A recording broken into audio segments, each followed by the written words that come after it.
والدین وہ ہستی ہیں جن کے احسانات ہم پر سب سے زیادہ ہیں. ان کے احسانات کا بدلہ ہم چکا نہیں سکتے، لیکن ہاں ایک صورت ہے کہ ہم ان کے لیے زیادہ سے زیادہ دعائیں کریں، خصوصاً اس وقت جب وہ دنیا سے جا چکے ہوں اور ہم ان کے لیے کسی قسم کی کوئی جسمانی خدمت یا مالی خدمت یا کسی اور طریقے سے کوئی مدد ان کی نہ کر سکتے ہوں. جب انسان فوت ہو جاتا ہے تو اس کے اپنے عمل کا سلسلہ ختم ہو جاتا ہے. 3 چیزیں مرنے کے بعد بھی فائدہ دیتی ہیں، جن میں سے ایک صدقہ جاریہ ہے، دوسرے ایسا علم جو انسان اپنے پیچھے چھوڑ جائے جس سے لوگ فائدہ اٹھائیں، اور تیسرے ولد صالح یدعو لہ، نیک اولاد جو اپنے والدین کے لیے دعائیں کرے. یعنی بیٹے کی دعا یا بچوں کی دعا اپنے والدین کے حق میں قبول ہوتی ہے، اس لیے خوب خوب دعائیں کرنی چاہیے. صدقہ دیتے وقت والدین کی طرف سے یعنی ان کو ثواب پہنچانے کی نیت سے صدقہ کیا جائے. اس سلسلے میں ہم دیکھتے ہیں ایک آدمی نے نبی صلی اللہ علیہ وسلم سے عرض کیا، میرے والد فوت ہو گئے ہیں اور انہوں نے مال چھوڑا ہے لیکن وصیت نہیں کی، تو کیا میں ان کی طرف سے صدقہ کروں تو ان کے گناہ معاف کر دیے جائیں گے؟ آپ نے فرمایا ہاں. اسی طرح حضرت عائشہ سے روایت ہے کہ ایک آدمی نبی صلی اللہ علیہ وسلم کے پاس آیا اور عرض کی کہ یا رسول اللہ، میری والدہ بغیر وصیت کے فوت ہو گئی ہیں اور میرا گمان ہے کہ اگر وہ بات کرتی تو صدقہ کرتی، اگر میں ان کی طرف سے صدقہ کروں تو کیا ان کو اجر ملے گا؟ آپ نے فرمایا کہ ہاں. پھر اسی طرح والدین کے اگر روزے رہتے ہوں تو ان کے قضا روزے ادا کیے جا سکتے ہیں. اگر وہ حج نہ کر پائے ہوں تو ان کی طرف سے حج بدل کیا جا سکتا ہے، یہ ان کے لیے ایک بہت بڑا احسان ہوگا. پھر اسی طرح ان کی نظر پوری کی جا سکتی ہے کہ اگر انہوں نے زندگی میں کسی سے کوئی وعدہ کیا ہو اور وہ اسے پورا نہ کر سکے ہو، اللہ تعالیٰ کے لیے کوئی نظر مانی ہو اور اسے پورا نہ کر سکے ہو تو اس کو ادا کر دیا جائے.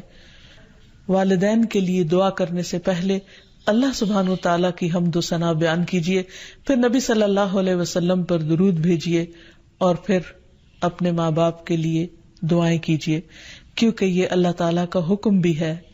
وَقُلْ رَبِّ ارْحَمْهُمَا كَمَا رَبَّيَانِي صَغِيرًا، اور آپ کہہ دیجئے اے میرے رب ان دونوں پر رحم کیجیے، یعنی والد پر بھی اور والدہ پر بھی، جیسے انہوں نے مجھے چھوٹا سا پالا تھا، بچپن میں پالا تھا، جب میں نہ خود کھا سکتا تھا نہ پی سکتا تھا اور نہ خود اپنے آپ کو صاف کر سکتا تھا، تو انہوں نے دن رات بغیر کسی وقفے کے میری خدمت کی.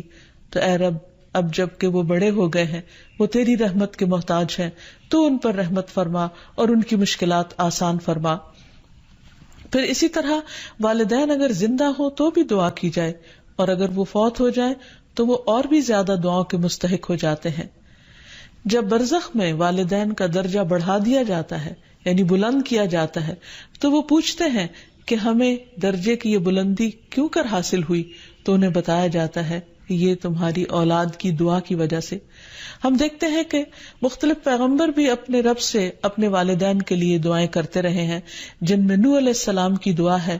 وہ کہتے ہیں رب اغفر لی ولوالدی ولمن دخل بیتی مؤمنا وللمؤمنین والمؤمنات، اے میرے پروردگار مجھے بخش دے اور میرے والدین کو بخش دے اور ہر اس شخص کو جو میرے گھر میں مومن کی حیثیت سے داخل ہوا ہو ان سب کو بھی بخش دے. اسی طرح ابراہیم علیہ السلام کی دعا ہے ربنا اغفر لی ولوالدی وللمؤمنین یوم یقوم الحساب، اے ہمارے پروردگار مجھے، میرے والدین اور تمام مومنوں کو اس دن معاف کر دینا جس دن حساب لیا جائے گا. پھر اسی طرح ہم دیکھتے ہیں کہ صحابہ کرام اپنے والدین کے لیے دعائیں کیا کرتے تھے، جن میں خاص طور پر حضرت ابو ہریرہ کا ذکر ملتا ہے کہ وہ ایمان لے آئے تھے لیکن ان کی والدہ مشرکہ تھیں اور وہ نبی صلی اللہ علیہ وسلم کے بارے میں ایسے کلمات کہہ دیتی جس سے ان کو بہت تکلیف ہوتی. تو ایک مرتبہ اسی طرح کے کچھ کلمات سن کر وہ روتے ہوئے نبی صلی اللہ علیہ وسلم کے پاس آئے، کہنے لگے کہ یا رسول اللہ صلی اللہ علیہ وسلم آپ میری والدہ کی ہدایت کی دعا کیجیے. بہرحال آپ صلی اللہ علیہ وسلم نے ہاتھ اٹھا دیے، ان کے لیے دعا کی، اور جب حضرت ابو ہریرہ واپس گھر پہنچے تو ان کی والدہ اسلام قبول کر چکی تھی. حقیقت یہ ہے کہ والدین کے لیے خود بھی دعا کرنی چاہیے اور دوسروں سے بھی دعا کی درخواست کرنی چاہیے. حقیقت یہ ہے کہ ہم پر انسانوں میں سے سب سے بڑا احسان ہمارے والدین کا ہے.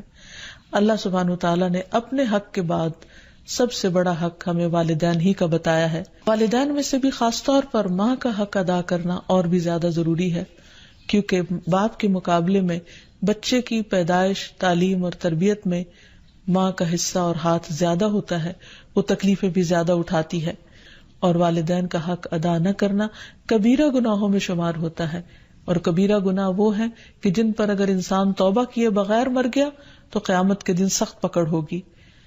اور اسی طرح والدین کو رلانا بھی کبیرہ گناہ ہے، ان کو گالی دینا کبیرہ گناہ ہے. پھر اسی طرح والدین تو وہ ہستی ہیں کہ جن کے لیے دعاؤں کے ساتھ ساتھ ان کی طرف سے صدقہ خیرات کرنا بھی خصوصاً ان کے زندگی کے بعد بہت فائدہ مند ہے.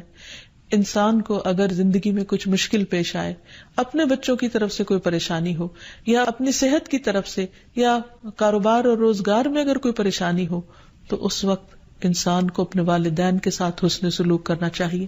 یہ ان نیکیوں میں سے ہے جس کی وجہ سے انسان کی مشکل بہت جلد حل ہو جاتی ہے. تو خلاصہ یہ ہے کہ انسان اپنے والدین کے ساتھ جو احسان کر سکتا ہے، اس میں جب وہ زندہ ہوں تو ان کا دل خوش کرے، ان کی خدمت کرے، ان پر اپنا مال خرچ کرے، ان کی اطاعت اور فرما برداری کرے، خواہ وہ اللہ کے فرما بردار ہوں یا نہ ہوں، ان کے ساتھ حسن سلوک کرتا رہے. جب وہ فوت ہو جائے تو ان کی طرف سے صدقہ خیرات کرے، والدین کے دوستوں کے ساتھ حسن سلوک کرے، اور اس کے ساتھ ساتھ ان کے لیے خوب خوب دعائیں کرے.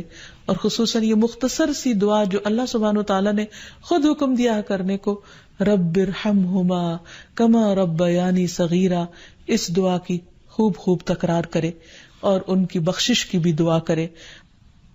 اور آخر میں ہم سب دعا کرتے ہیں اپنے والدین کے لیے کہ اللہ تعالیٰ ان پر اپنی رحمتیں فرمائے اور ان کو اپنا پسندیدہ بنا لے، اور اگر وہ دنیا سے جا چکے ہیں تو انہیں جنت میں اعلیٰ مقامات عطا فرمائے.